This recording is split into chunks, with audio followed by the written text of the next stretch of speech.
Good morning, everybody. I'm so glad that you are here today for a very special occasion. This is the Prudentialist. As always, I'm glad that you're here, and I am introducing to all of you today, at least in my audience, the wonderful writer Apex of Apex Notes, and we're going to have a conversation this morning about his work, what he does, and our state of affairs in politics today. So, Apex, good morning. How are you? Good morning. I am doing well. I'm glad to hear it. So, for those of you in my audience who are not familiar with Apex's work, why don't you just tell us a little bit about yourself, what you do, and how you got started all in the writing business on Substack? Yeah, definitely.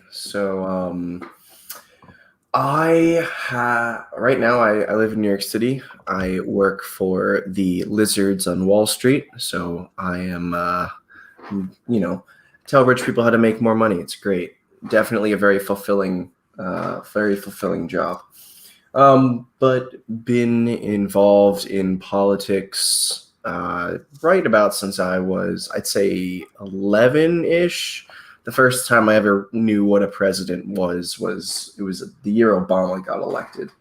And since then, kind of was a basic anarchity throughout my high school and teenage years, and then slowly became disillusioned with the obsession, or I'd say worship, of autonomy as a highest value, and slowly started growing into what I would call the post-liberal left. But that kind of began to fade. And so now I'm just kind of figuring out where I stand. And the Substack is, in some sense, a conversation with people. I enjoy hearing about what people think, just kind of a way to get my ideas out there, sometimes systematically, and sometimes just kind of shooting from the hip and brainstorming and seeing what comes out. So that's roughly where I am. And what got you interested in putting your thoughts out there on Substack? What inspired you to start writing and, getting your thoughts out there for all of us to see and pay for? Yeah. So I've always enjoyed writing. I used to write fiction stories when I was younger. But in high school, and it was partially because of, padding the resume for college, but partially out of genuine interest. I wrote a blog in high school and mostly focused on the Syrian civil war, which was raging at the time. So if it needs to be clarified, no, I did not get laid in high school. So, but that was kind of my first experience doing real writing of any kind of political caliber. And that kind of slowed down, especially during the beginning of college. One, because I was busier, and two, because that was around the time I'd basically been dislodged from any of my prior beliefs. I'd had people basically just tear down everything I believed in, and I was kind of a little bit lost, so I wasn't really writing all that much. But once I got to the point where I was more confident and comfortable, I kind of returned to, first it was WordPress, then I moved to Medium, and then I moved to Substack. Basically the ease of Substack is just having, your email list available and all that. It was mostly for just an easiness on my side, not necessarily for monetizing. Monetization is obviously nice, but at least for now, the only work I feel would be worthy of putting behind a paywall would be work that required actual monetary expenditure on my end. So for now, the payments are just support, and I'm mostly just writing to engage in conversation with people and see what they think about my ideas, etc. So speaking of engagement, what would you say in terms of who you engage with and who you're trying to reach out to? Who has been your source of influence as your ideas have evolved and your politics have evolved? What got you interested in sort of this position where you are now, where you sort of identify as post-liberal? Yeah, definitely. So, in typical 21st century 2010s fashion, I'd say that the single biggest influence on me was a blogger. Not Moldbug, not Scott Alexander or anyone like that. Perhaps some people in your audience know of a blogger named Zippy Catholic. So Zippy Catholic he's a longtime blogger. He was blogging on multiple sites for over a decade. He was an older guy. He had grandkids. And basically he had two big shticks, so to speak, that separated him from a lot of people. The first shtick was his extremely comprehensive takedown of usury, which is always interesting to read. It's still all online. His son maintains the blog, zippycatholic.wordpress.com. And the other shtick was basically anti-liberalism. And the idea was that he intended to demonstrate, and did an exceptional job of doing so, that the ideologies of autonomy, of equality, of freedom, etc., were all reducible to an incoherent mess. That, in effect, they were emotionally potent but substantively empty rhetoric. And to 18-year-old me, experiencing this and discovering this for the first time as an anarchitty, effectively, or somewhere in that libertarian socialist sphere, immediately I recoiled against it. Was like, this is stupid. Like, you're a tyrant, you're an authoritarian, blah, blah, blah. And I'm not entirely sure why he was willing to deal with the idiocy of teenage me in his comments for like 3 months. But he was, and over time it went from this, a turtling, an outright rejection of something that made me feel uncomfortable, to eventually, I have no response to this. And that eventually turned into, I have no response to this because I'm wrong and he's right. And that was kind of the single biggest moment in terms of my political development, which was when I got disillusioned with, really, I would say, the hegemonic mindset or background value system of modern Western society. And that, I mean, it distances you massively from a lot of other people. And so that was the first big development, I would say, in terms of actually coming up with a serious political vision of my own. And then over time, the next 2 years, so roughly, I'd say 2015 to 2017, was just kind of, I would, to put it charitably, I would say I was exploring different ideas. To put it uncharitably and perhaps more realistically, I would say I was LARPing, as basically every single ideology, from left communism to reactionary neo-feudalism, like I would just try on different things and venture around the spectrum until things started to seem, I'd pick up little ideas here and there. And ironically, I'd eventually kind of return to roughly, if you were to plot the positions to roughly where I was when I was 18, a little bit further right, I would say, but with an entirely different set of justifications for it, an entirely different set of background values. And that entirely different set of background values makes it difficult to find common ground with people. And that's kind of why I started to write long form, because during that 2015, 2017 period, it was a lot of time on Discord, especially, and eventually just feeling, okay, I've had the same conversation like 10 times in the last month.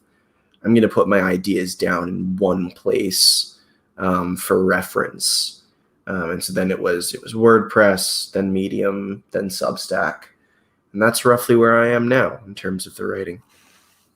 And the it's influence. important to I guess also clarify for the audience as well that you're still relatively young. We were talking about it before we went on air that we're sort Yes, of that yes. in I'm between. 23.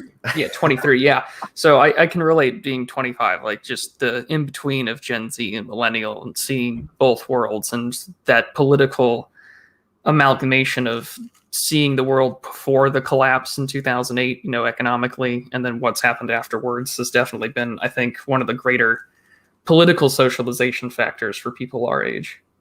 Yeah, I mean, I think that being able to remember pretty much the entire 2010s um, is a, I don't want to say an advantage, but it does give you a different viewpoint than someone who's like only became really politically aware in 2015.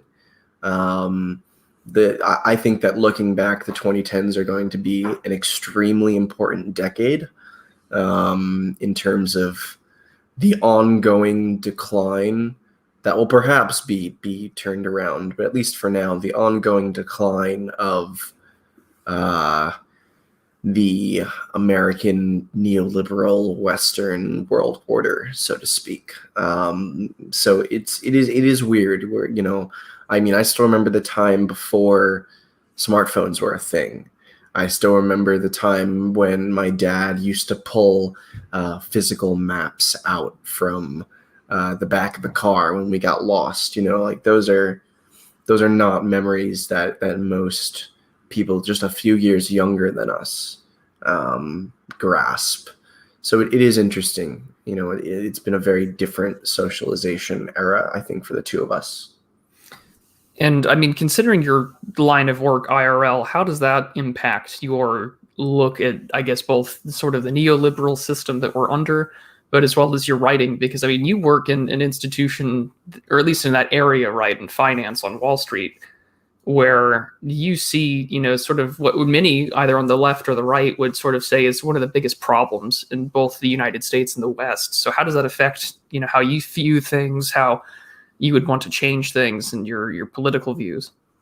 Oh, absolutely. Yeah, no. So I do work for a Wall Street firm. And no, I mean, in an ideal world, my job probably wouldn't exist. Um, or at the very least, most of most of my clients wouldn't exist, which means my job probably wouldn't exist. Um, so yeah, I mean, I think that one of the general points, one of the good points that comes out of the job is like I studied economics at school, Mm-hmm.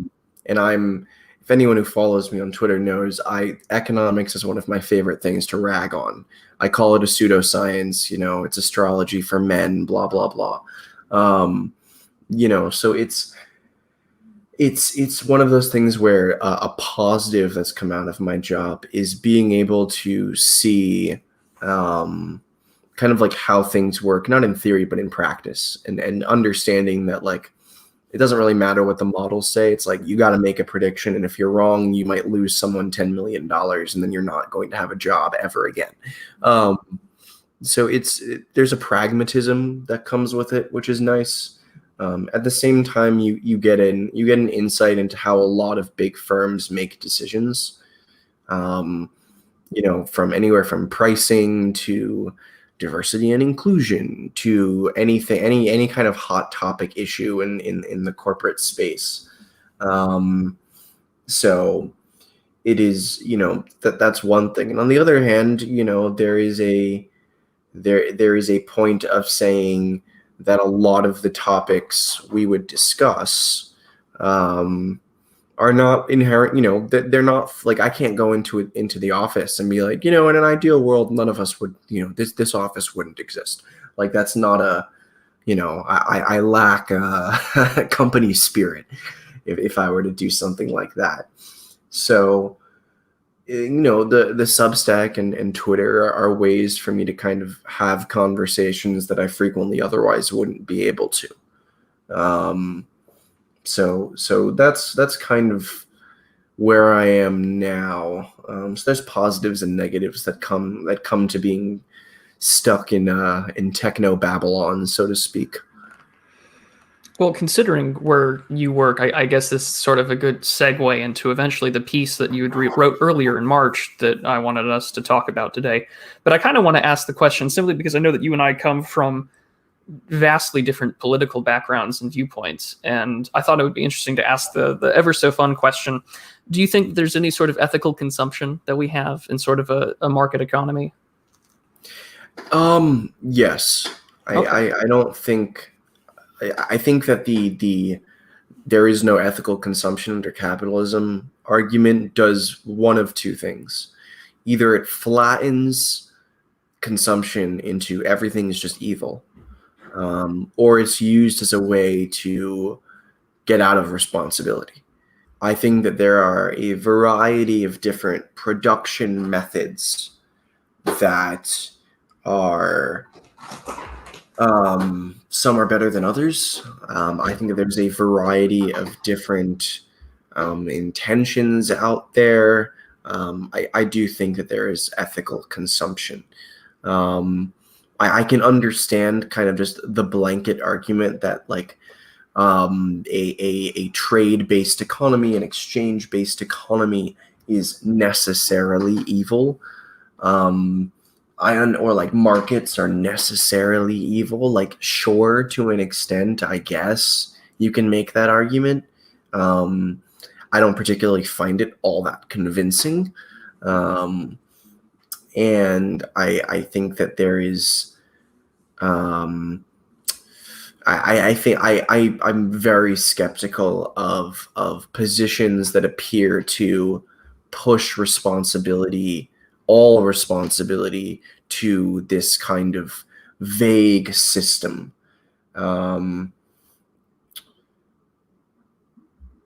So I'm looking in the chat real quick, and John Jackson had a comment.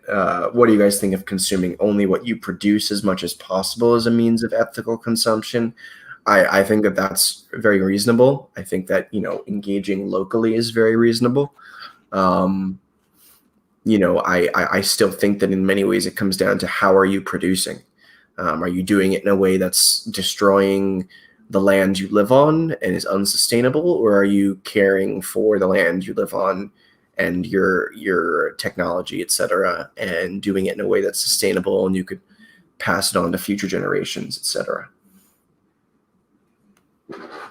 I would agree that in terms of localism, it's essential. I have no love for large multi-million-dollar chains or franchises. I think it comes to that anti-authoritarian streak that ran a mile wide when I was a teenager. I was far more libertarian right when I was younger, so I think that's stuck with me, even though I've moved more auth right, I think, in recent years. But I would agree that if you can, consume what you produce. So if you're growing something or if you're producing some sort of material for goods and services that you can trade, then I think that that's definitely helpful. I mean, I patron my money at a local diner in town where I live, and I try to avoid going to the IHOP just because I would rather prefer to give money to the mom and pop mortar and brick store than I would some nationwide chain that, has terrible processed pancakes. Yeah.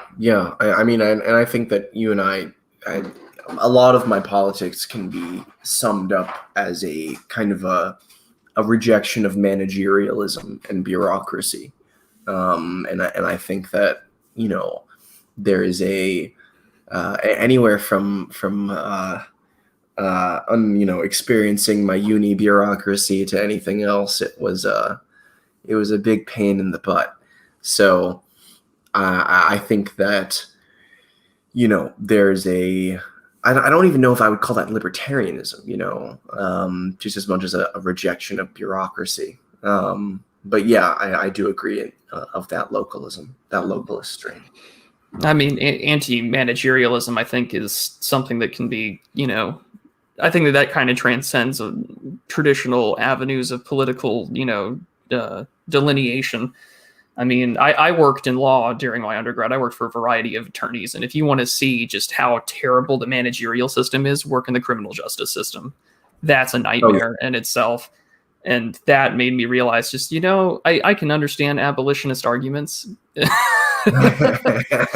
But, like, I mean, we still need a system in place. So Absolutely. No, I definitely agree. I feel you there. But with that in mind, I think that this allows us to transition. I'm going to share the screen now to a recent piece that you put out at the beginning of last month that I think one of your, like, just really good arguments. You were very succinct, very on point. So I'm going to share it now. This was put on March 5th. So this is the piece that we're going to be talking about today. I got excommunicated from whatever last parts of the left were willing to have me in when I posted this. Well, it's because you called them out on their shit, and I think that that's okay. So the title of this piece is "The Left Are Hypercapitalists," in parentheses, no matter what they claim. And so do you want to talk about what brought you to that sort of conclusion? Because the title of the piece is very straightforward, and we can get into it in a little bit. Yes, yeah. So effectively, what the argument is that the left as it exists today, and I'm much less concerned with some hypothetical movement that exists in, like, some underground German journal that has 150 people reading it a year. Like, yes, there are going to be little pockets of people who don't agree with these things, blah, blah, blah. But the left as it exists today, and the reason why I eventually disavowed it, probably years too late, but I eventually disavowed it, is the left is liberal. That when you drill down, whatever the, whether they're a social democrat, whether they're a democratic socialist, whatever, when you drill down and you begin to ask the question of why do you believe these things? What is the point? What you end up getting is the same kinds of answers. You end up getting the answers of, this is the best way to allow the right individuals to exercise the right kind of autonomy. That the capitalist system prevents workers from doing what they want, from experiencing what they want, from living life as they should be able to. And this is liberalism. I mean, that's what it is. It is the worship of autonomy. And the problem is that when autonomy becomes your highest value, it dissolves any and all relationships, any and all bonds that are not consented to, that are not dictated by effectively market logic. What it does, what the pursuit of autonomy as a highest goal does, which is what the left believes in, as much as, if not more than, the most devout neoliberal, what this does is it dissolves any and every bond that's not consented to. It makes every relationship, from the family to religion to your community, etc., commodified. It puts it at the altar of market logic. And in that way, they are attempting to expand the sphere of capitalist relations farther than the most devout neoliberal wants. And in that way, they are hyper-capitalists. And that, and this piece was basically a deeper exploration of that thesis. That by believing in autonomy dissolves relations and puts them governed by market logic. And because of that, anyone who believes in autonomy is effectively hyper-capitalist.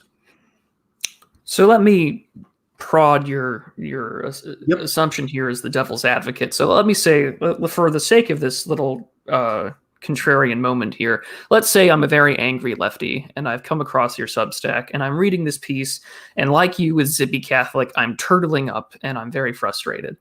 And so in the comment section of your Substack, my angry lefty self goes out and asks, well, what makes you so sure that this is necessarily liberalism and not, say, capitalism? So the response to that would be, and I think it's a fair point, or it's a fair clarifying question, is that capitalism is a mode of production. I'm actually fairly sympathetic to the way Marx describes capitalism. I think that his theory of capitalism is fairly well put forth. The idea of you have a separation, the division of labor leads, you have separate classes and you have wage labor because of the separate classes. There's distinct class interests. Production is done for exchange, it's production for profit, specifically for capital accumulation. And all of these things are maybe not necessary, but they're typical characteristics of capitalism. And so that is the first side. So you have this mode of production, but liberalism is a school of philosophical thought. So if I were to ask the question of why do you believe in capitalism? Why do you think capitalism is good? Why should imagine I'm like an alien who's come down from outer space, and you're trying to convince me that capitalism, like I should bring capitalism back to my alien homeworld. And your argument, what is your argument? And generally what you'll get is the argument is something along the lines of it provides freedom, or it provides the maximum benefit for the maximum good.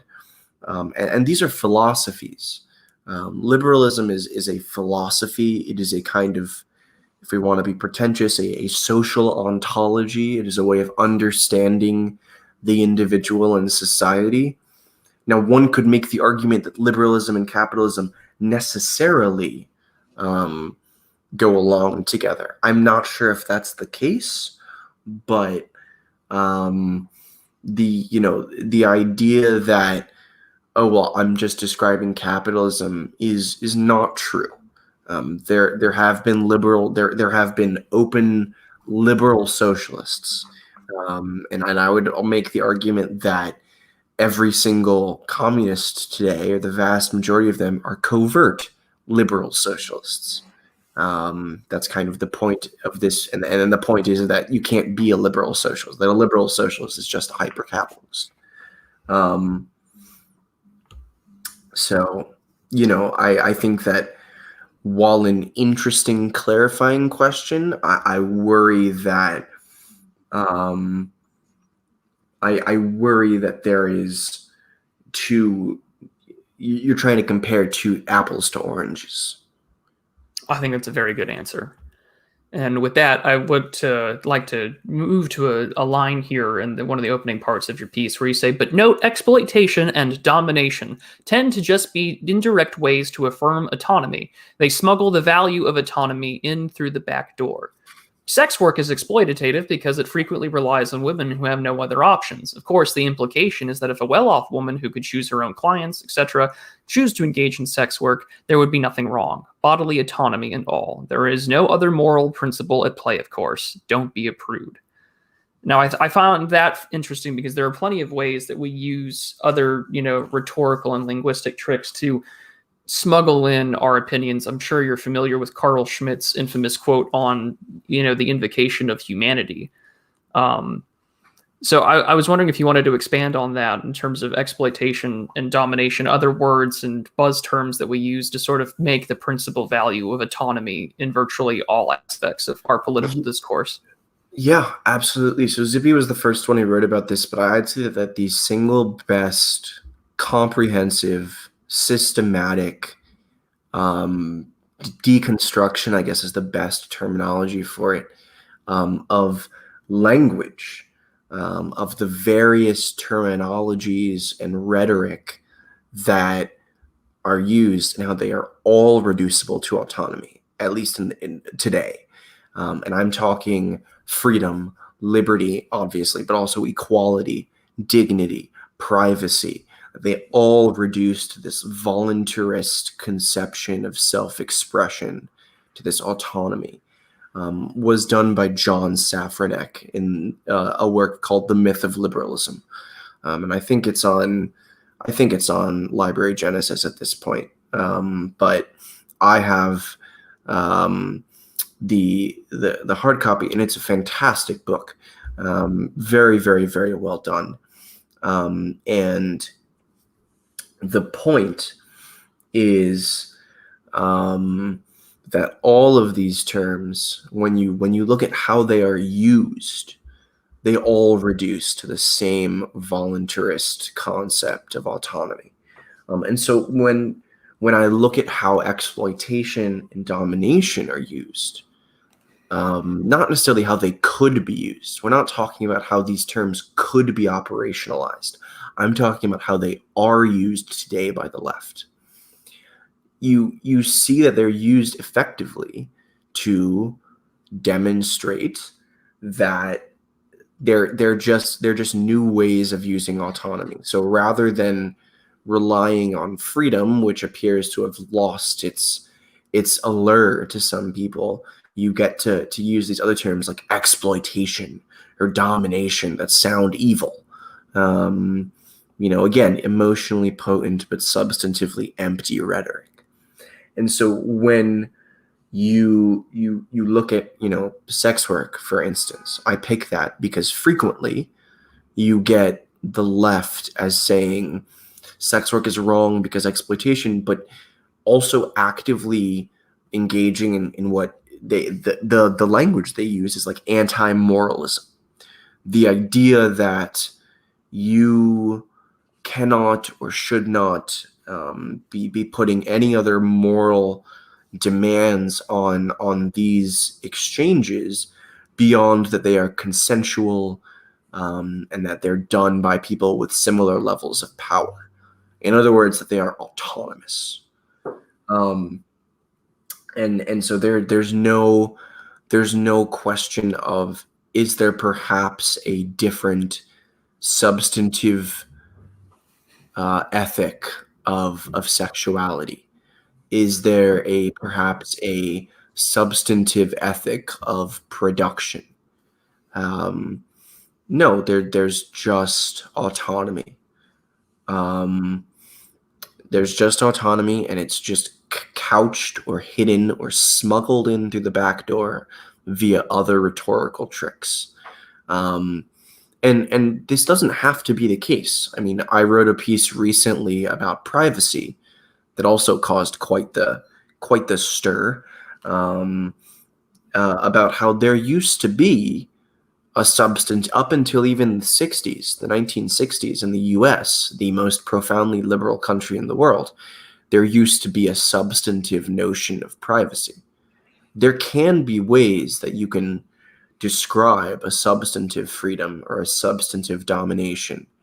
I mean, one could absolutely sit there and go, how can we take a libertarian seriously about their claims for freedom if they simultaneously believe in these mega corporations with these hierarchical workforces that are not free or democratic in any real sense? I mean, isn't that domination per, and to the highest degree? So it all depends. I mean, I think that a lot of times these terms are popular because they are potent. And so moving beyond liberalism doesn't necessarily mean abandoning these terms, but it does mean seriously operationalizing them in a way that moves beyond autonomy. And that's really the key point here.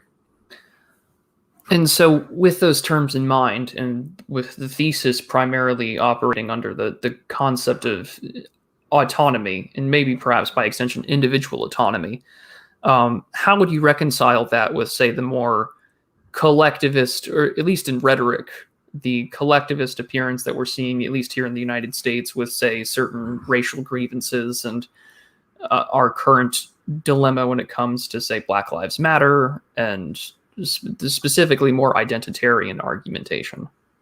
Sure. So it's important to understand that these arguments have both a liberal and a non-liberal component to them. So first of all, and this is not originally my thesis. It was Zippy's, but it is one that I wholly endorse. It is that freedom begets, perhaps even demands, equality. And the point here is that if you believe in autonomy, if you genuinely believe that autonomy is a good, then you must believe that each and every person deserves autonomy.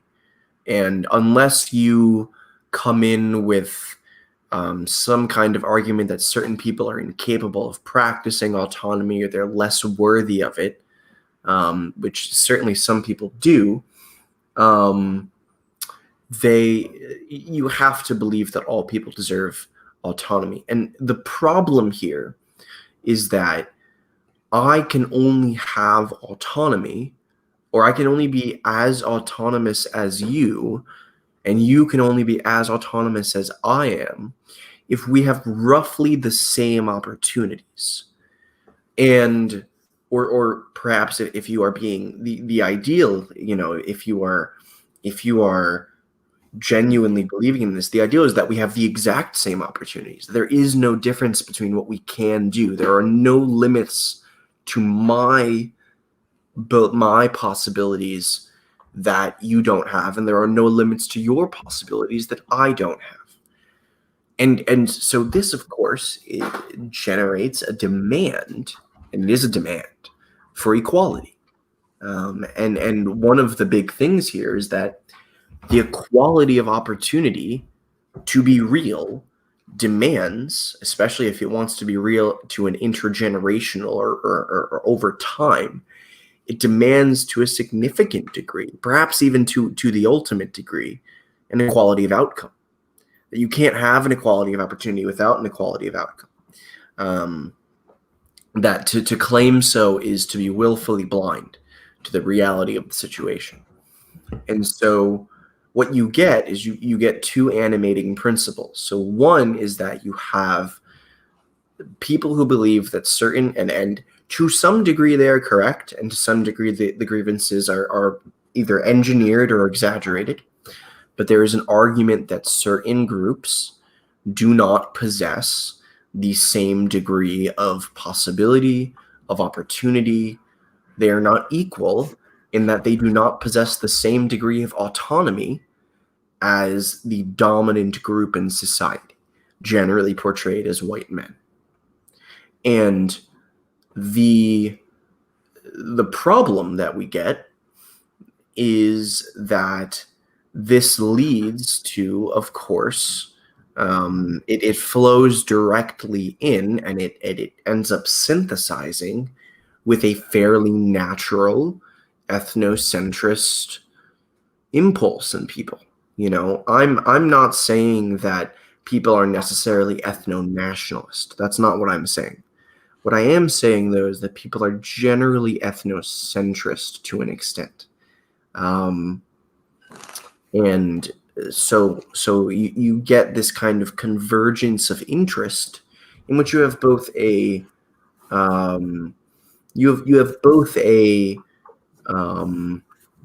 a liberal and what I guess would be a non-liberal impulse there. But the point here, of course, is that the left, are not betrayers of liberalism.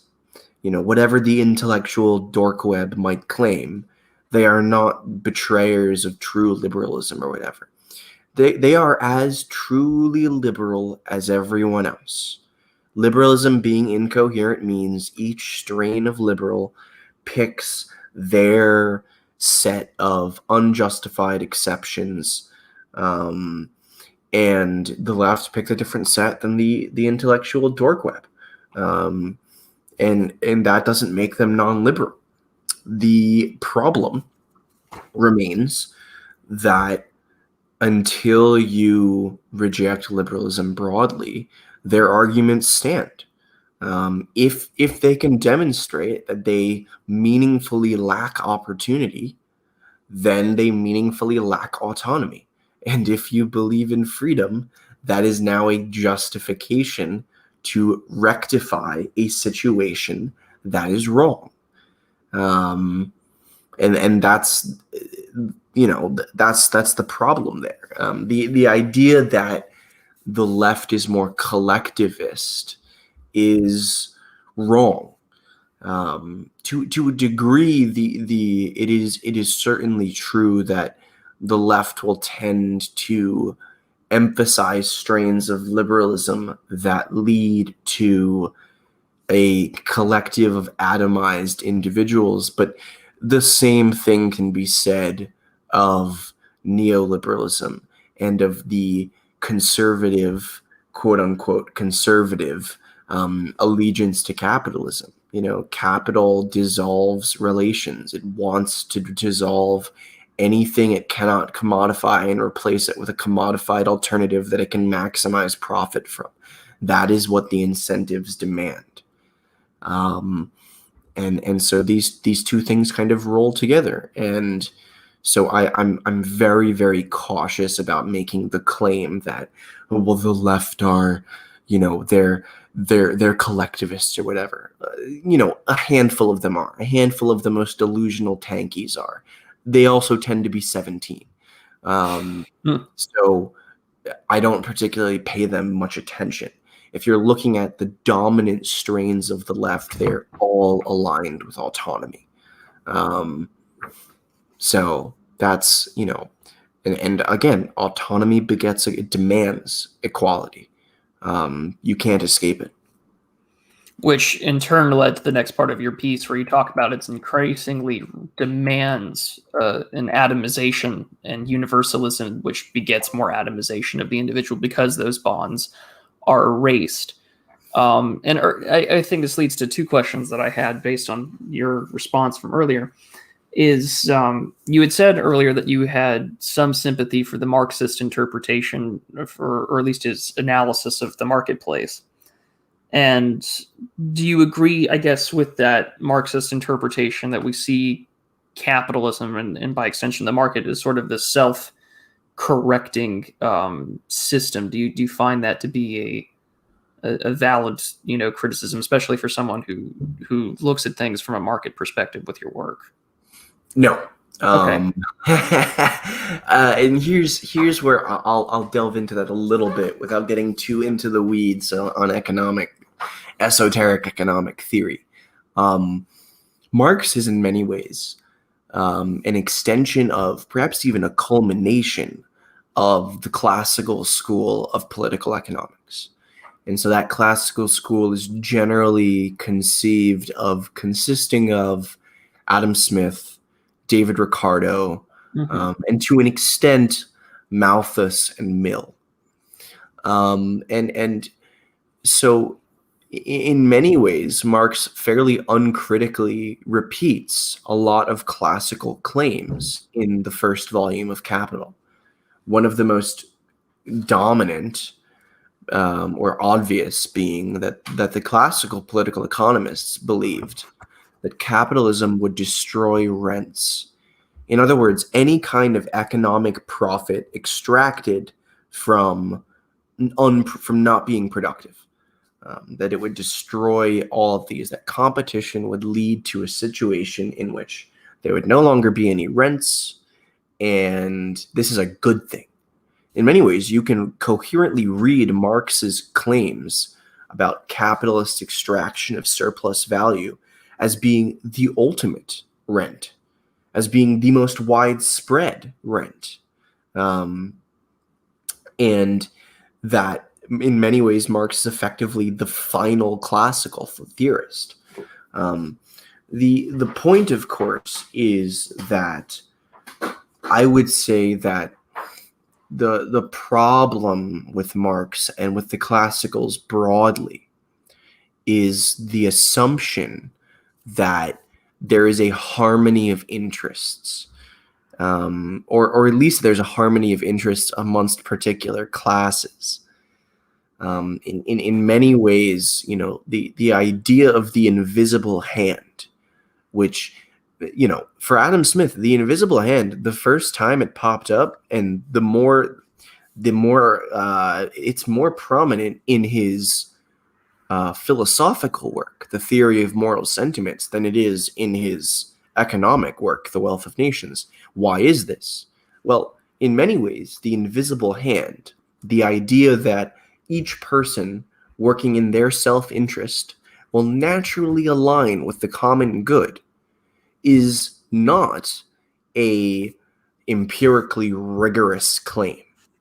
It isn't. It is actually an assumption that Adam Smith inherited from the deist metaphysics and theology of himself and of his mentor Hutcheson, and of the Scottish Enlightenment broadly at the time.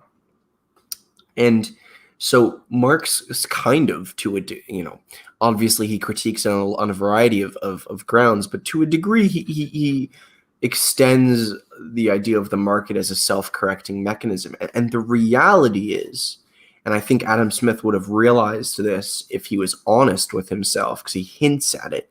He hints at an awareness of it multiple times. The reality is that markets fail all the time, everywhere.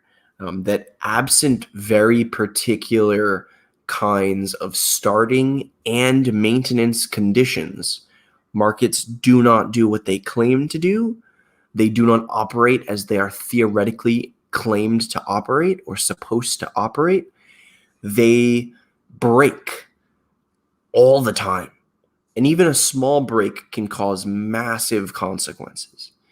And so I think that having a skepticism of markets is the next step in any real, if one was going to perform some kind of post-classical economics, because I don't think that label, surprisingly, I don't think that label has been taken by anyone yet, not anyone orthodox or dominant at least.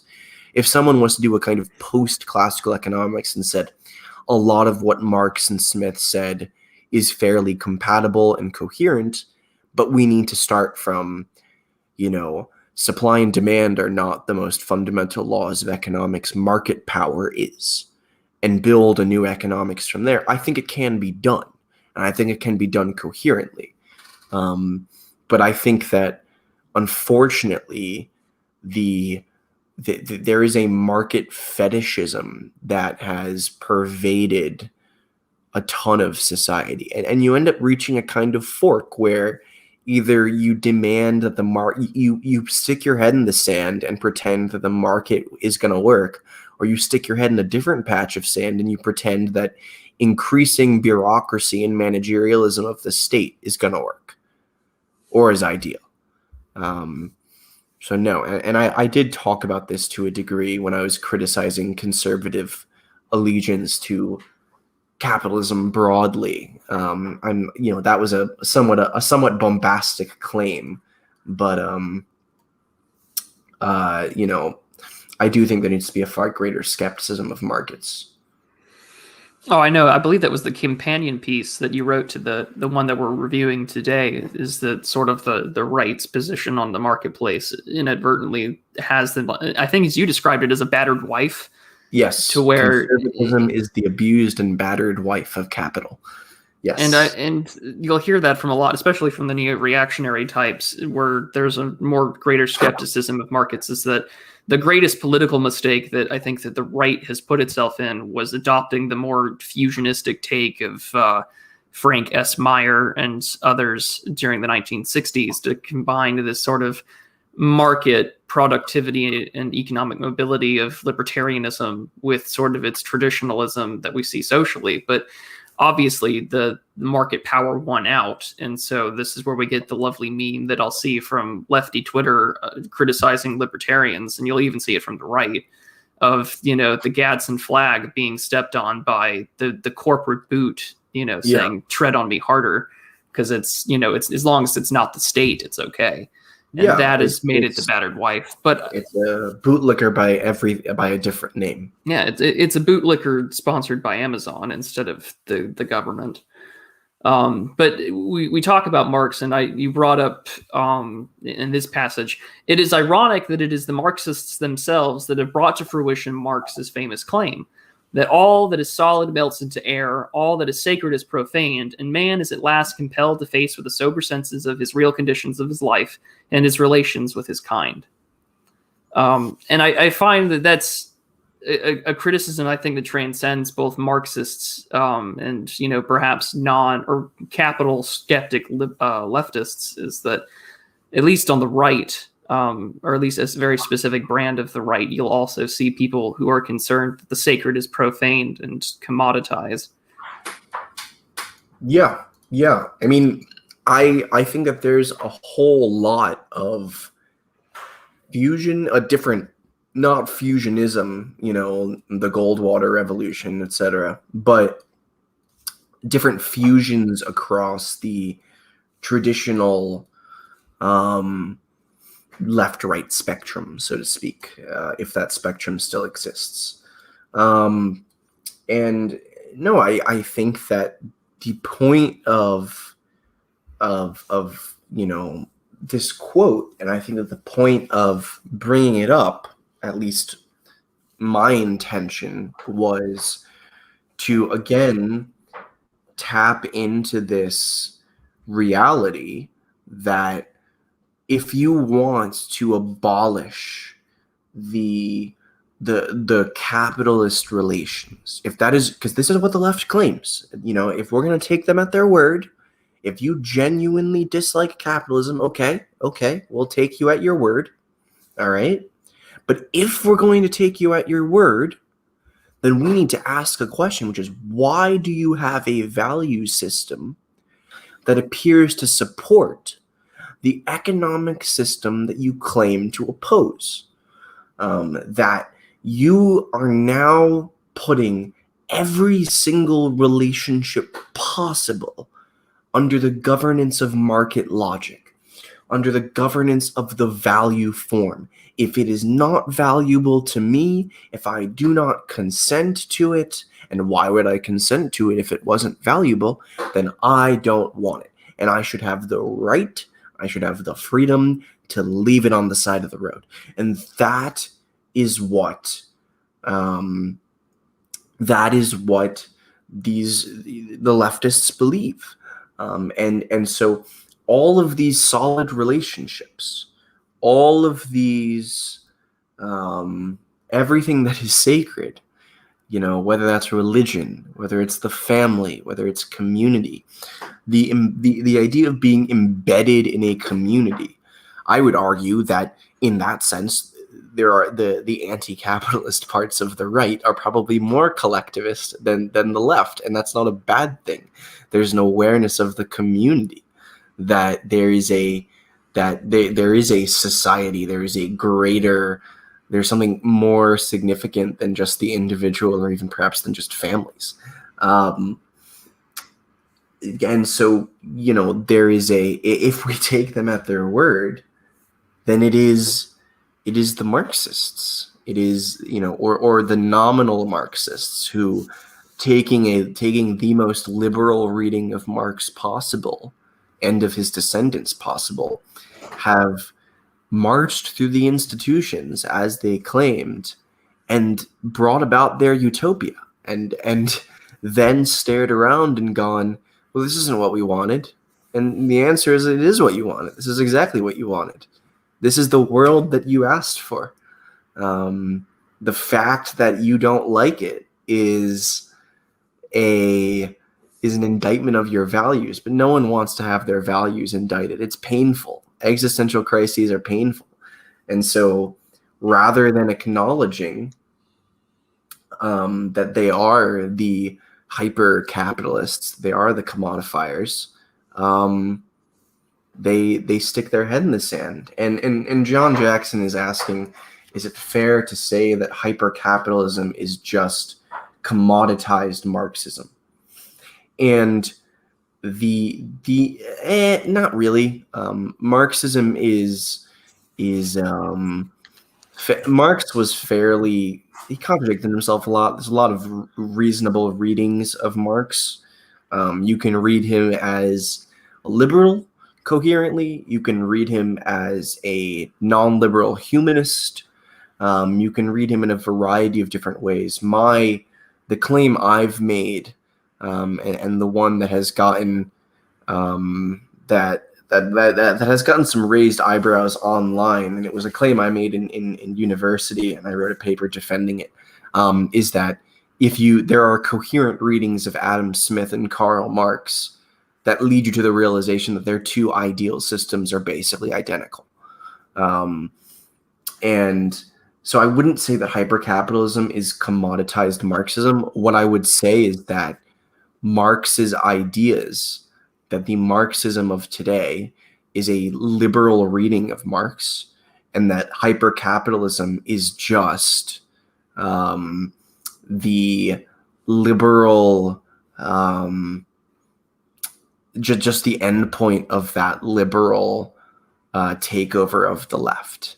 I can't post the paper because it would dox me, but I'm more than happy to maybe in a future stream go further into depth on that topic. And I think that this would be a good sort of transition point from Marx to what I have on the shared screen here when we're talking about fanatics, obsessions, ambassadors, and religions about product. Yep. I've discussed in previous work, and I've shared it around, the idea of what I guess what you could call woke capital, or I guess this hyper commoditization based on these sort of impulsive, basis of autonomy for various, social groups that we see usually through an intersectional lens. And I've discussed that, if the principal aspect of, say, non-capital based, interpretations of things, so whether you're a socialist or a communist, something that doesn't want that system in place, there's an advocacy for it to be abolished or to brought down. But of course, these people are some of the biggest advocates for, as the old Stone Toss comic goes, remember, giant corporations as trans rights, and you'll slobber all over it. And so the conclusion I've come to, of course, is that woke capital is a very counter-revolutionary tool, or if anything, a framing mechanism. And I think that you kind of delve into that here, is that you have successfully taken a large swath of a political movement, or at least nominally, right, of what the left is arguably to be. And you have made them sort of the very thing that gets often criticized, which is why I sort of mentioned the ethical consumption question earlier, is because I had a long conversations with a Bernie Sanders supporting ex-girlfriend of mine about this sort of question. Oh yeah, it's a running gag with this channel that if you get to know me for any length of period of time, that the right winger has a propensity for women whose politics he can't fucking stand. And Fair enough. Fair enough. And so that question gets asked because it's just like, well, you don't buy into the belief that there's ethical consumption, yet you act as the ethic of care to, support free trade coffee beans or, union labor. So to me, it's just the very system itself is counter-revolutionary. And we see it here with this image. It's just, we must atomize the individual and to ensure that the structure itself can't be taken down. Yeah. So that there's two things on that side that I want to discuss. And the first one is the general point of this section of my piece. And the second point of I want to answer a couple questions that are popping up in the chat regarding what we're talking about.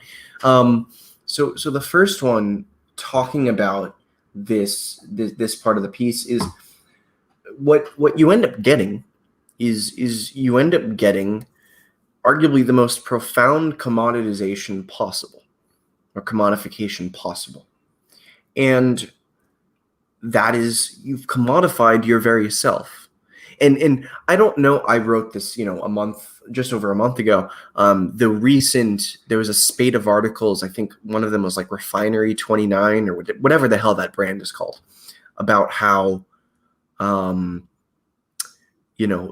exploring gender identity during the pandemic thing. Mm-hmm. And I wish I might come back and expand on this section in the context of that. But the idea that your identity stops being a thing when people stop seeing you is you've turned, like, you can't exist absent the market, and you've created this huge number of superficial identities. And I talk about, I have Charles Taylor here talking about, how our identities are tied up with the values we hold. To know who I am is to know where I stand. My identity is defined by the commitments and identifications which provide the frame or horizon within which I can try to determine from case to case what is good or valuable or what ought to be done or what I endorse or oppose. And the problem is, and I go into this further down, is that for a liberal, your very identity is a commodity. I don't have to have any kind of bond that I don't want.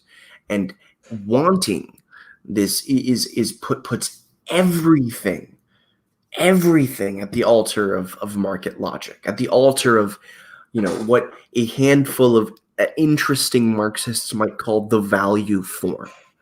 And a handful of value form theorists are profoundly non-liberal, which is good. A lot of them are still liberal, which kind of sucks.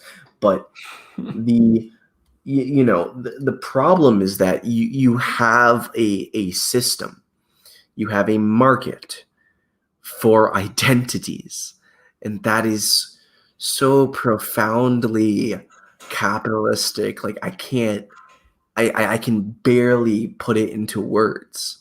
And so really when you talk about woke capital, you're talking about a very normal a very normal synthesis. And of course, you get the pro-capitalist righties who go, well, in a free market this wouldn't happen, or you get the lefties who are like, well, this has to be, it's cynical, it's performative, they don't mean it seriously. And the reality is they're both wrong. And they do. So I think that is that woke capital is just the next step here. It's the natural evolution of it, which is kind of sad. I'm gonna try and do a little pushback here, because Okay. the inner reading of Thomas Sowell and F.A. Hayek, which I'm sure might make some people cringe, but I really don't care. We have massive amounts of state intervention, and into the economy, in addition to the fact that we have a system that is heavily, to take the Moldbugian analysis, you have the symposium, which creates our narratives from academia, and which in turn extends to the press, which in turn, affects how the market operates, especially because it affects government and our bureaucracy, our managerial system that we were talking about earlier. So do you think that this woke capital is necessarily the evolution of how it operates? And I'm pushing back from sort of that free market righty perspective, I guess. What would you say to the fact that the market isn't necessarily free? There's massive amounts of state intervention. There's massive amounts of intervention from, subsidized government-controlled institutions that affect the press, which affects academia, which affects political socialization. Is that all just part of it, or is there perhaps other external factors to consider? So one of the points here is to understand that woke capital is to a significant degree overdetermined, which is if one is to plot, certainly the state intervention, at least as it currently exists, does not help. It is certainly working towards woke capital. But if one is to also simply plot how do ideas get transmitted, how do incentive structures look, what you realize is that this could and probably would still happen in the absence of any of that state intervention. That this is simply the way that the power dynamics exist.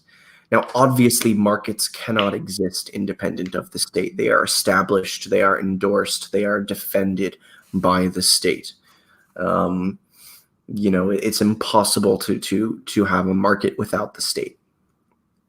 But I think that there is this overdetermination. I think on the one hand, yes, I agree that the state intervention certainly isn't helping, that the regime is an enemy. I agree. But I also would make the argument that if you were to simply plot market forces, if you were to plot market power, it would still lead to this. At least, obviously you can make the argument that if you go back 200 years and you messed around with the distribution of power amongst market players in the state, 200 years ago and you let it evolve, then sure, you would have had a very different situation.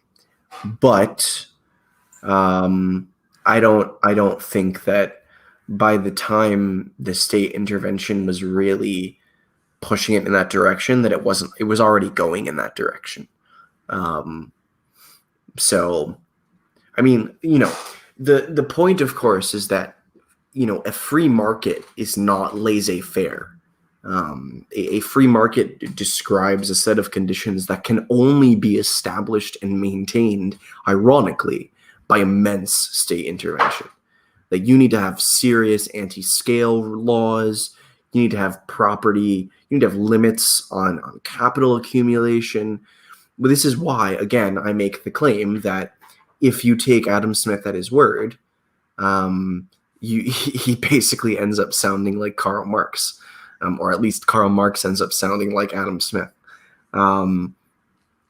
So there is it's two things in one. I really do think it's overdetermined. I think that you would have to simultaneously dismantle the elements of the state, or the cathedral, or blue empire, as I like to call it. You'd have to dismantle that while simultaneously establishing a market that is that looks much closer to the Smithian ideal and what Marx thought would work. On that note, if a different economic structure existed, do you think that the left would be as hyper-capitalist as they are now? So what I mean by that is, say, perhaps we had more of a centralized command economy, say perhaps more industries in the West were nationalized. Do you think that this hyper-commodification and, atomization that we see that the left has become, do you think that would still be the case? Absolutely. Okay. And this is why I think still that a lot of tankies are still liberal. That they're bootlicking liberals. They're more overt bootlicking liberals. A lot of liberals are just covert bootlickers. They're more overt bootlicking liberals, but they're still liberals. So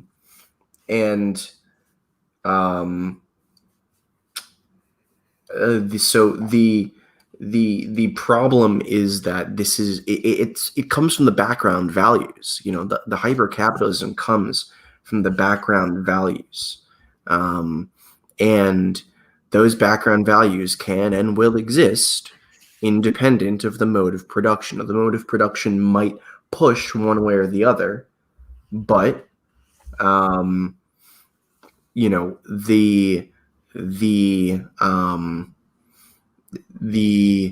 mode of production is still to a degree independent. Are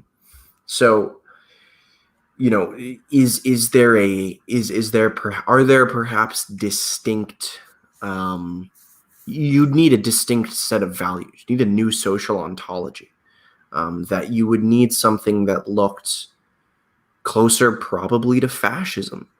The idea that the whole comes before the part. The idea that either the state or God or the Volk or whatever emerges before any particular individual. And the problem is that, there is a what's it called? I guess how would I put this? The best way to put this, I suppose, would be to say that regardless of the structure of the power centers, you're still going to have a justifying ideology, and that justifying ideology is, even for most tankies, liberal. It's just that they believe in a vanguard to defend the liberalism. It's just a different set of incoherences compared to any other group of liberals. And I think this brings us to the point where I know you and I have a fundamental alignment, maybe not a complete 100% congruency, but you and I have come from different backgrounds, different political views, but we come to sort of the same sort of post-liberal conclusion that a majority of our political problems, or at least structurally, comes from the political philosophy of liberalism itself. There's some rather, and that critique comes back from a very long time where you've had French writers who were counter-revolutionaries during the French Revolution will tell you that liberalism begets Jacobism and the revolution and its bloody conquest that led to Napoleon. But I brought up this little section here, part 4, can the left be saved? And I don't want to ask that question, and maybe that's the righty in me because I don't want the left to be saved. But I think that the question I think that we could probably spend some time talking about is we talk about being post-liberal, sort of identifying liberalism as an issue that we need to move on from, or, start from scratch and do something new. Do you think that everyone who has sort of talked about this in the post-liberal lens, is there any sort of alternative structure that has been proposed or discussed that you buy into, or that you think perhaps has the greatest chance of success, which of course is a very big hypothetical because all of these are on paper and they haven't been tried, or at least not within a modern context. So with that being said, do you think that there's a structure, post-liberal structure, that appeals to you? And if so, would you like to talk about it? Yeah, so when it comes to what post-liberalism is, and when it comes to I'll go back a few years, or at least a couple years, when I was identifying as a post-liberal leftist. And that didn't mean that there was some kind of post-liberal manifesto written somewhere that I was like, yeah, this is great, I endorse this. Rather, what that meant was that I still believed, and I am still broadly on the left on a lot of issues, that a lot of left policies needed a substantive moral and aesthetic vision. In other words, if I'm going to ask a question of why is sex work wrong, or I'm going to ask a question of why is gay marriage justified, or I'm going to ask a question of what makes capitalism or what makes the division of classes bad, or wage labor bad, my answer cannot come down to it limits autonomy. That cannot be it.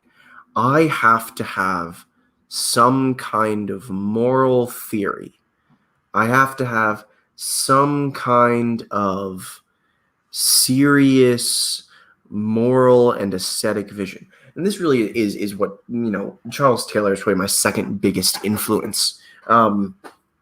This really is, what he explains very clearly, is that you need that horizon, that moral horizon. You need a substantive way to decide what is right and what is wrong. And autonomy doesn't do that. It literally cannot do that. Agreed. It cannot distinguish between what is right or what is wrong. And even all of the Supreme Court decisions. You can read them. I mean, there are feminist critiques of Roe v. Wade that go, this didn't prove anything. Like, the opinion says nothing. Like, this doesn't actually defend it. Yeah, We'll Ruth go with Bader it. Ginsburg Got is what we probably one of the want. most infamous versions of Yeah. that. And there's a bunch of decisions like this where lawyers will go, yeah, we'll go with it because we got what we want, but like, this doesn't actually prove anything. And the problem remains that you have to have some kind of moral vision. You have to say these things are social goods and these are social evils, and you judge actions or events or things based upon that. So if I wanted to go back to the 1960s or earlier and recover the substantive zonal sense of privacy that the Supreme Court endorsed up to that point, I could make the argument that like the state cannot invade the privacy of marital bedrooms because that would violate the social good of marriage. That it would somehow compromise that social good in a way that is unacceptable. And that is a substantive vision to then transform the notion of privacy into this is a private decision, or any decision that fundamentally affects a person is private, which is what the Supreme Court said later is nonsense. There's no what is the delineation between the fundamentally affecting decisions that are good and the fundamentally affecting decisions that are bad? I would say making the decision to rob a bank is a pretty significant decision, or to kidnap a child. It's probably fairly fundamentally affecting. It's also horribly wrong. But there's no moral horizon. There's no judgment. There's no way for you to distinguish between that good and bad. And you need to have a system in which there is a serious moral vision. And I think, and I've done this before, I presented a non-liberal defense of gay marriage once. I've presented arguments against wage labor and the division of classes along lines that I think Adam Smith explicitly endorsed in The Wealth of Nations, in the final version of it before his death. So not even something that he thought twice about. And I think that is really what post-liberalism must be. There will likely be a wide variety. I mean, you and I probably disagree quite significantly on many issues, but there will be a wide variety of post-liberal ideas, of post-liberal ideologies, because there will be a wide variety of moral visions. But the reality is that the moral visions must extend far beyond autonomy.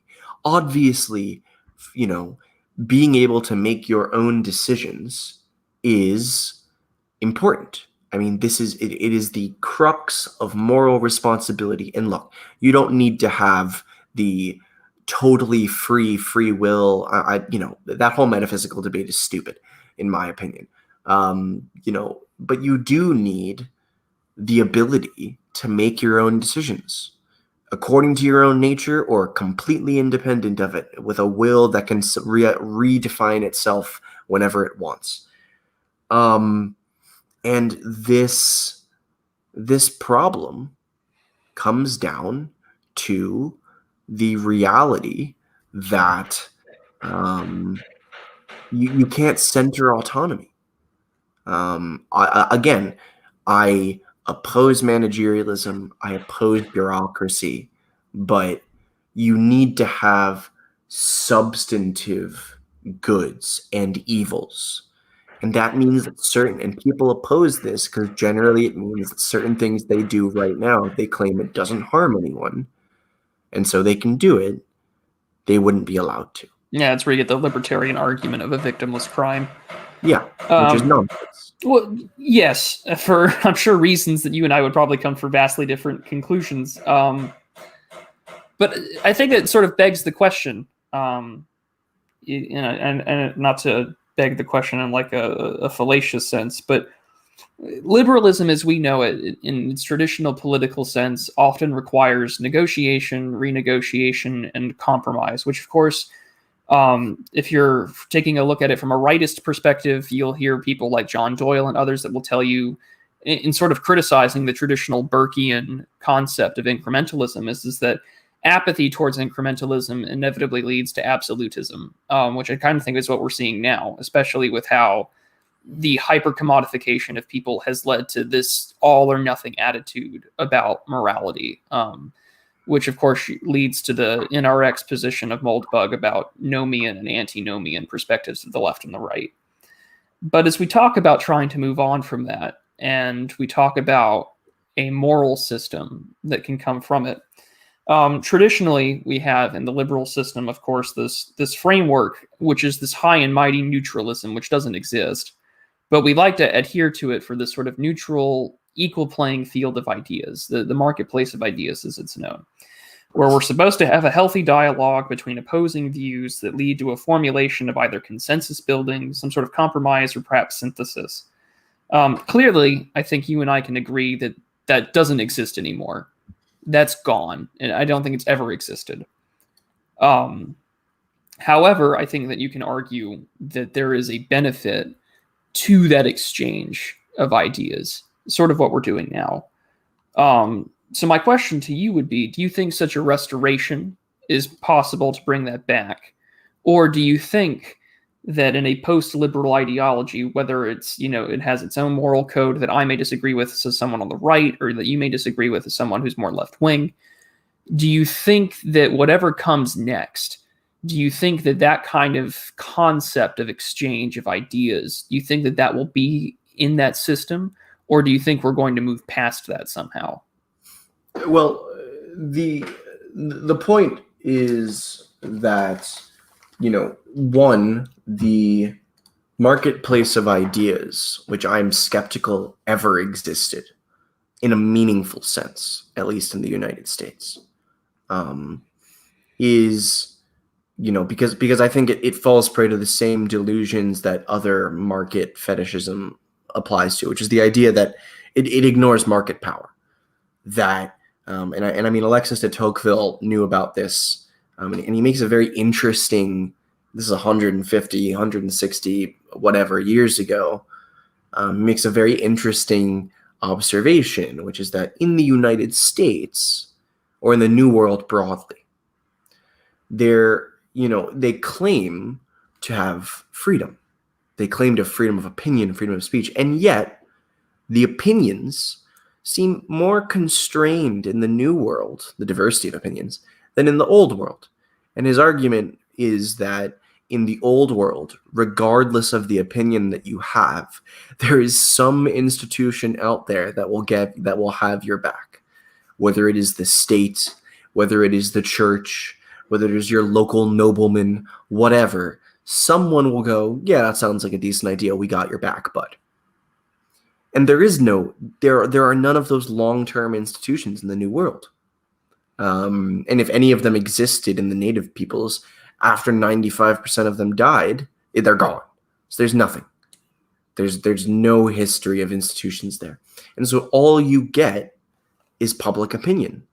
And de Tocqueville argues effectively that everything becomes governed by the public opinion. And the reality is that there was no marketplace of ideas. It was just that people had a fairly coherent or similar set of beliefs. And then as that diversity emerged in beliefs, you began to realize that all of these liberal delusions did not hold up. And so the problem remains that the point should be that you need to be talking about a restoration of institutions, not particularly a restoration of a hypothetical marketplace of ideas, if it ever existed in the first place, but truly a proliferation and restoration of institutions. And that these institutions can have varying aims, they can have varying goals, they can have, to an extent, varying value systems, and they can engage in dialogue therein. Explicit actual dialogue, or just presenting different things, and other people in the public will be able to look through them and see what they agree with, etc. I'm not entirely sure if you could have a single you're going to have a kind of morality, but again, the states, the laws are not going to necessarily go one to one with the morality. And the point there is that you have a set of institutions, and those institutions are allowed to operate within a bandwidth, I suppose. That you aren't going to have a situation in which any marketplace of ideas is going to have to start and end from the realization that market power is the most fundamental law of markets, not supply and demand. And that can be done. I think that, what ends up happening is that you have this, you're seeing a vastly greater percentage of people's, interactions coming from a smaller and smaller number of institutions with fairly similar viewpoints. And then the people are all atomized from one another. And you really need to be looking at a far more distributed and denser web than that. Which I think, at least from my observation in this, and I try my best to diversify where I get my opinions and who I follow, because the last thing that anyone needs to do is to be atomized and in an echo chamber. Is, at least from my observation, and maybe you can push back on it if you'd like, is that at the current moment, and based on your observation, a majority of the left are these hyper-capitalists, they're these ultra-liberals. At that point, you're not seeing really an alternative moral code or a post, autonomy moral framework coming out of the left. So when we look at this, at least from my perspective, I see that the only people right now that are remotely proposing some kind of moral framework outside of the atomization that comes with liberalism is coming from the reactionary right. And there's a variety of viewpoints that come from that.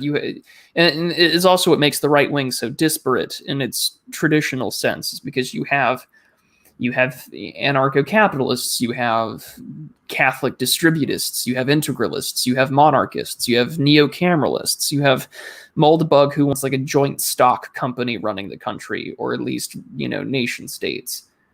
So at the moment, I haven't seen at least a very serious post-liberal moral framework come out from the left yet. And I think that when that really starts to emerge, then we can start having a conversation about where we go from the regime.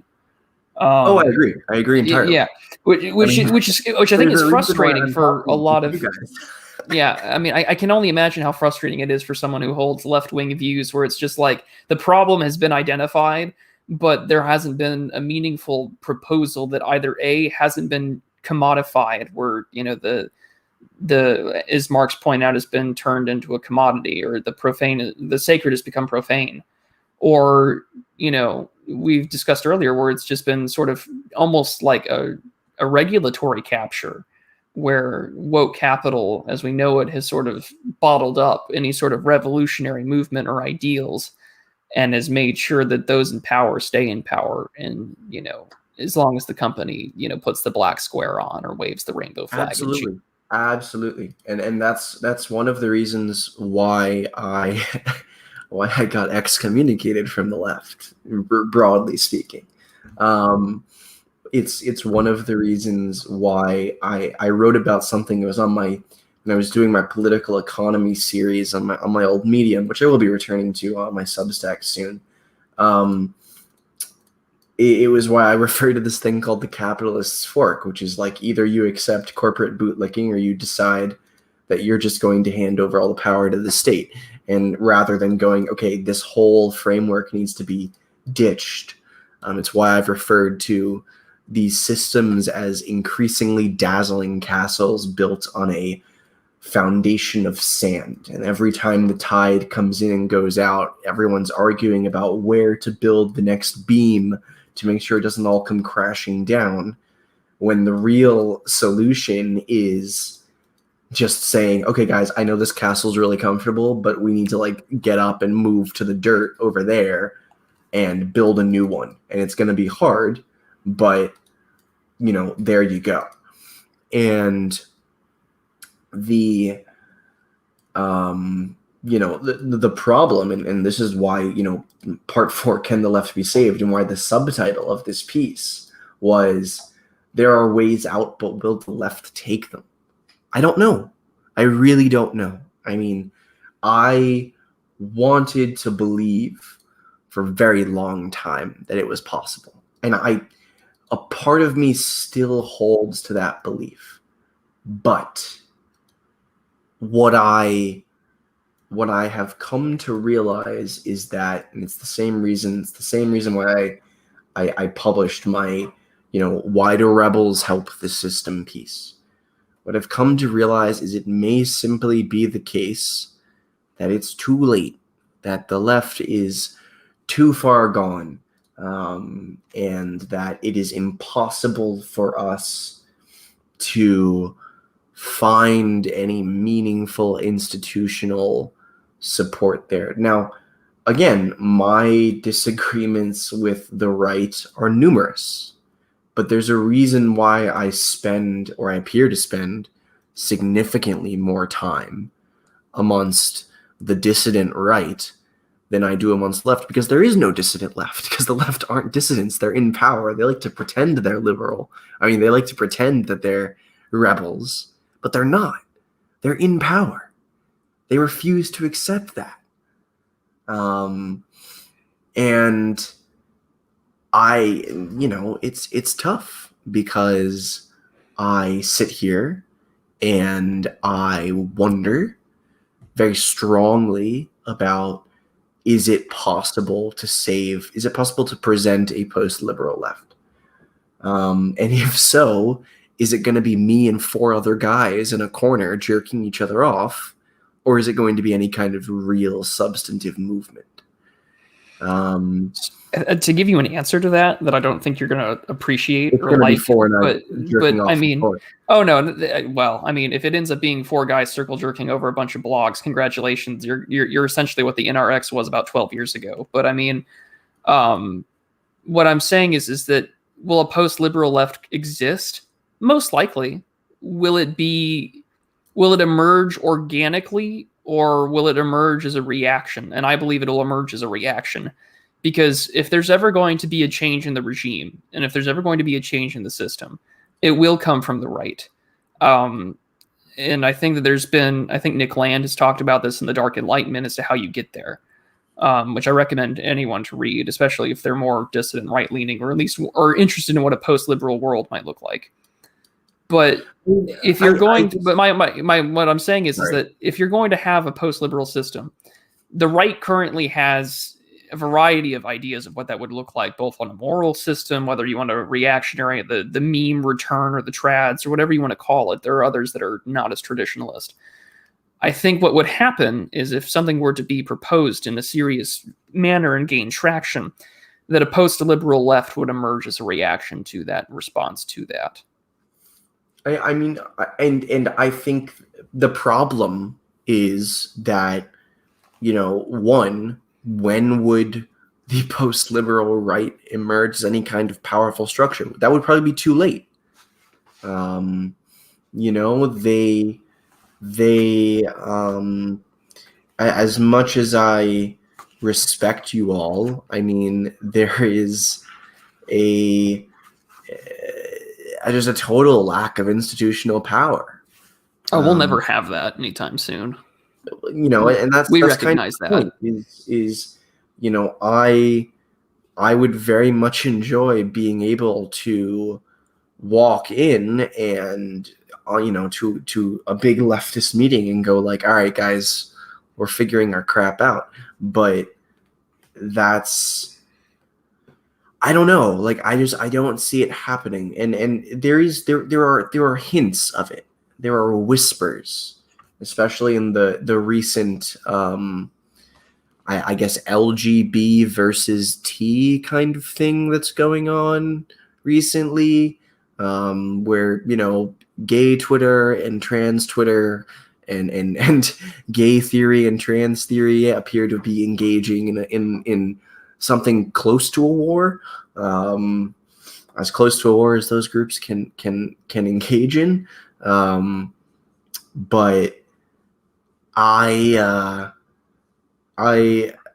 you know, I don't know. Like I will, my goal is to present as non-liberal a case for the left-wing beliefs that I have, for all the beliefs that I have, and to demonstrate that a lot of the beliefs have a, I would say, fairly agreeable non-liberal grounding possible, but that this non-liberal grounding would, of course, make a lot of actions the left likes wrong. You know, so it's a problem. I mean, the entire left, 99% of the left is now liberal. And I would say that 95% of the right is liberal. And so the last 5% of you guys and less than 1% of us are trying to figure out how to, you know, develop any kind of institutional power. And it's hard, man. It's really hard. So I don't know. I mean, I think that there are ways, there are openings that can be exploited. I think there are gaps in the armor that you can land some arrows in. But I don't know. I mean, certainly by 2050, we'd probably be in a different situation, but will it matter by then? I don't know. Well, by 2050, I think that we're going to be seeing a much.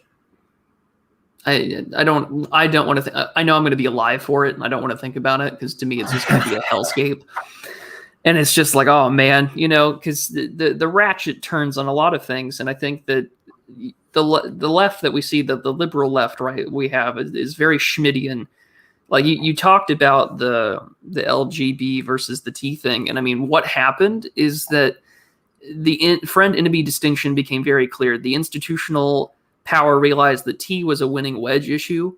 That's why the Human Rights Campaign, you know, the political nonprofit in the last like 10 years has been mainly trans issues, and like gays don't even get mentioned anymore.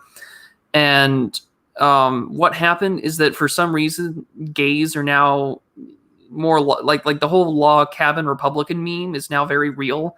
You've got, you know, like people like Chad Felix Green or Dave Rubin, who are well-known gays that are like Fox News writers or writers for like the Federalist. And it's just like, how did this happen? This was unthinkable, I mean, you know, 15 years ago. On the one hand, I agree that there is a wedge issue component of it. On the other hand, I think it is the next step in the evolution of autonomy worship. I mean, it really is a natural step. I think that natural step occurs first, and then it is weaponized by different institutional groups. And it, you know, I really do think that, you know, one of the reasons why the trans issue gets people so riled up is that it is the epitome of liberalism, the epitome of autonomous self-expression, or at least it's claimed to be. Oh, I mean, you mentioned that in your piece at the very beginning Yeah, of the yeah, article, where you talk about like the kids don't belong to anybody, and that's why they're so willing to have the argument that an 8-year-old can consent to sterilization and castration because they're an yeah, autonomous individual. And I agree yeah, with you that. And to take a line from chat, Sean Viland is saying that we're getting there and recognizing that liberalism is a ratchet / a moving target, not a static ideal as the intellectual dork web / classical liberals imagine it. And I yeah. wholeheartedly agree.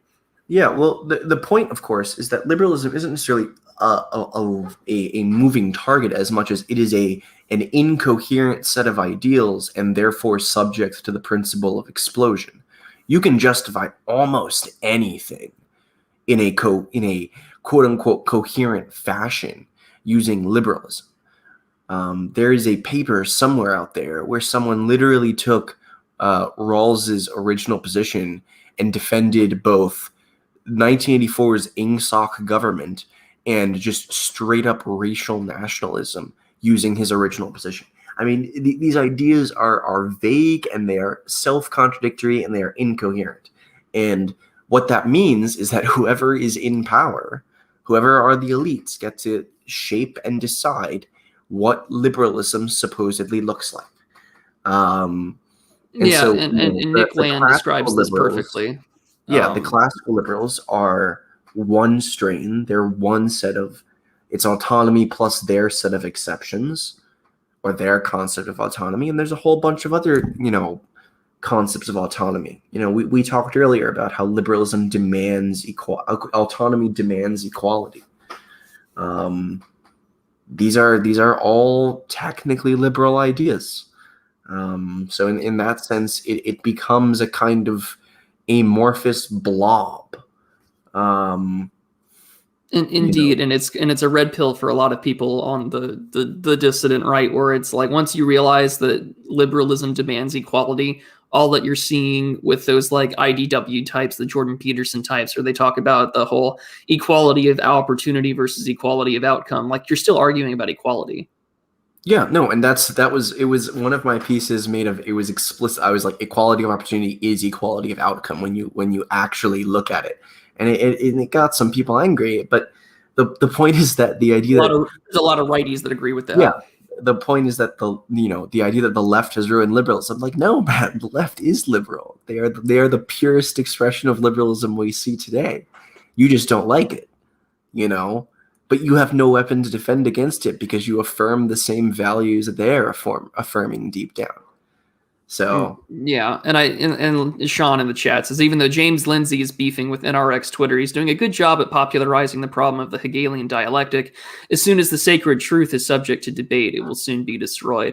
And I mean that's my problem with James. And I did a whole video on this, and I know that you did a whole piece on the IDW. Is that James and those of the IDW are trying to preserve their brand of quote unquote true liberalism.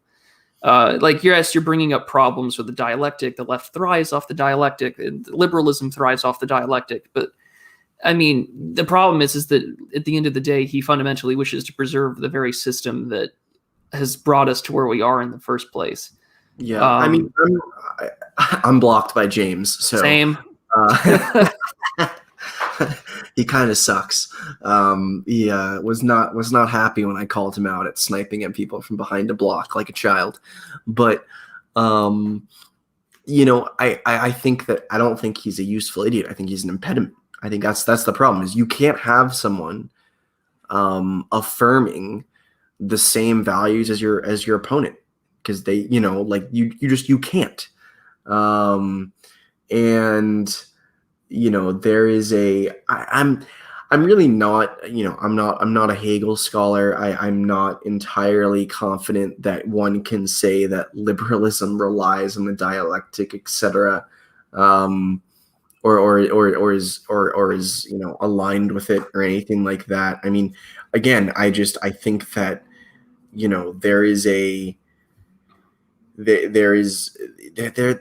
can't just rely on these boogeymen that like the intellectual dork rely on, like the Frankfurt School or the cultural Marxists, blah blah blah. Like it doesn't work. I think that you have to rely on people who are genuinely challenging the, I think he still has what, like, before he blocked me, he had like freedom, like defender of freedom in his bio. Like, come on, man. Like, that's not a useful idiot. That's just an idiot. Yeah. I mean, the IDW's attack on things like the Frankfurt School or cultural Marxism, it's like, congratulations, you are attacking the symptom, not the disease. Or, it's not, until you're addressing liberalism, all that you're complaining about are just the side effects of liberalism. And I mean, I know that Giovanni Panicietti. I'm sure some of you have heard of him, and I think Prudentialist has engaged with him before. I follow him. He's the art Gio's guy, great. right? I love Gio. Yeah, he's But great. Gio would make the argument, I know a lot of other people would as well, that you can use the Frankfurt School to legitimately critique liberalism. That the Frankfurt School is not this cultural Marxist idea, blah, blah, blah. But is something that can be utilized in a variety of different critiques. One of my favorite essays by Gio, I think it's called "Beholding a New Pale Horse," and it's basically, I think that the subtitle was critiquing postmodernity using postmodernism. And I'm not the biggest theory cell. I don't have the time to read so much theory, 70-hour work weeks are not very conducive to, engaging in all of that. But I do think that there is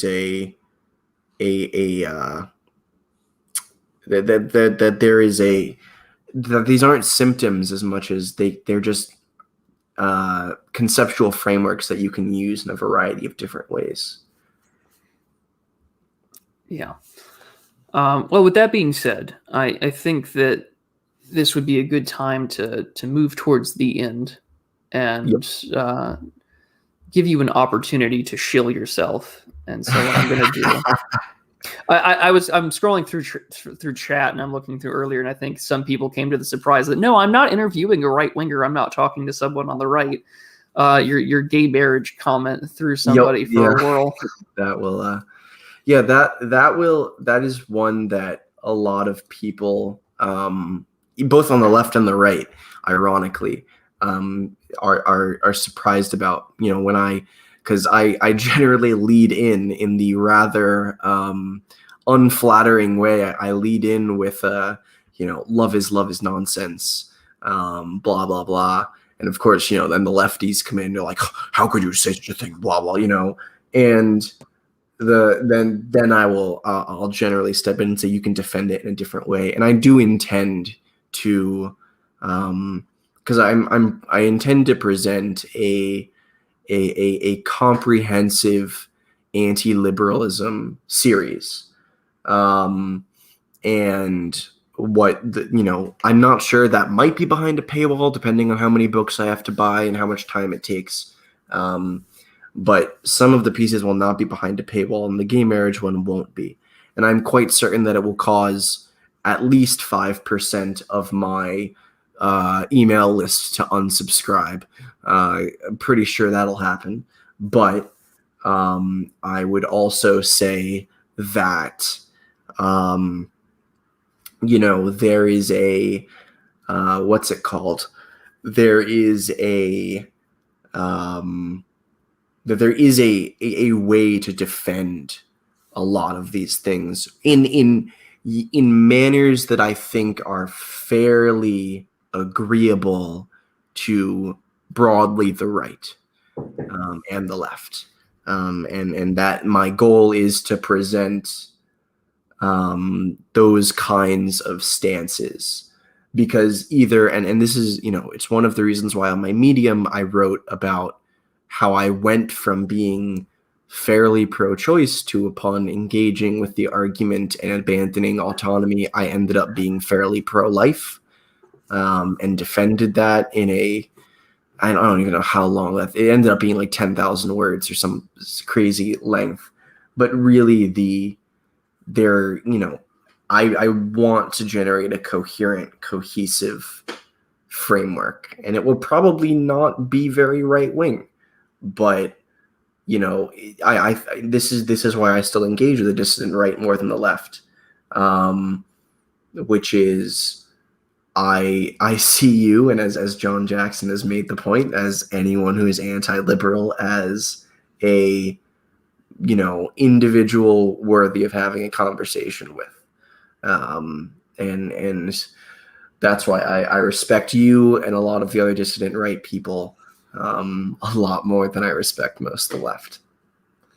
Well, and I'm also with John on that. I'm friends with plenty of people. I've spoken with plenty of people that are like you, that are left wing, but not necessarily, liberal. And it's just, even I have views that aren't necessarily completely right wing. And I'm not like an anti-capitalist, but at the same time, I am not a person that will slobber over the free market and ask for, corporations to screw me over like I wouldn't want the government to screw me. So I'm with you there. And I'm all for having conversations with people that kind of recognize the root cause of the problem. And I hope that this leads to more healthy dialogues in the future as we try to synthesize what that will look like, if we can come up with the ways to accumulate both power and some institutional control to start changing things. And, I'm all for this sort of stuff to continue. And I hope that this inspires other people, both in the chat, to have conversations with others that they may disagree with, as well as others' desire to change things. Yeah, and I mean, Prudentialist has my Twitter on screen. I am happy to talk to people. Obviously, I will do my best to engage in good faith as long as other people do. More than happy to talk to people on the right, on the left, whatever, as long as they're willing and they want to have a conversation. So if you want to follow me and chat about whatever, feel free. So that is my Twitter, Apex Synapse, and and then you guys saw my Substack earlier. Again, most of the stuff is not going to be behind a paywall. Almost all of it's not going to be behind a paywall. The only stuff that would ever be behind a paywall would be stuff that I would be spending my own money on, etc. But if you'd like to subscribe just to support, it's either $5 a month or $30 a year. You can see my latest piece up there, Gun Control and Tyranny, and as well as The Car and the World. So you can go through and if you like it, join the email list. Also happy to talk in comments. Thank you, Prudentialist, for having me on. It's been a great conversation. Thank you for everyone in the chat engaging.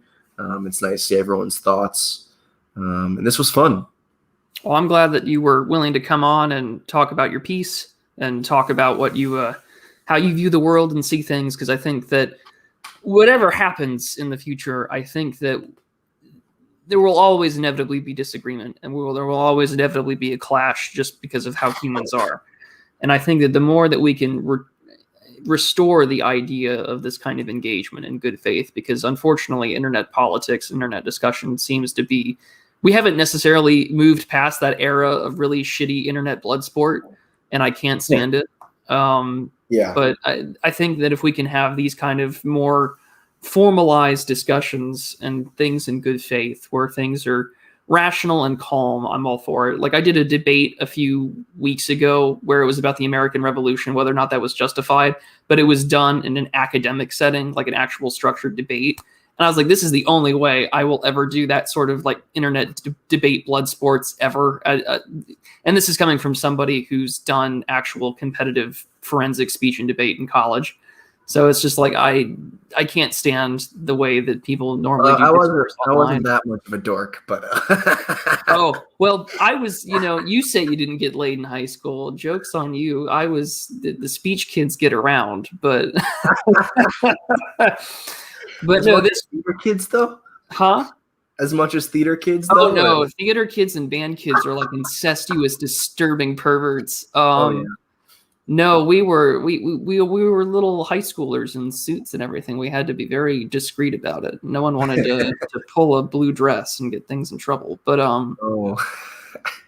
enough about that before people start asking me about why do I go after people whose politics I can't stand. But you can find Apex's Substack and his Twitter on there. I've showed them both on screen, and his recent piece as well as his Substack are linked in the description.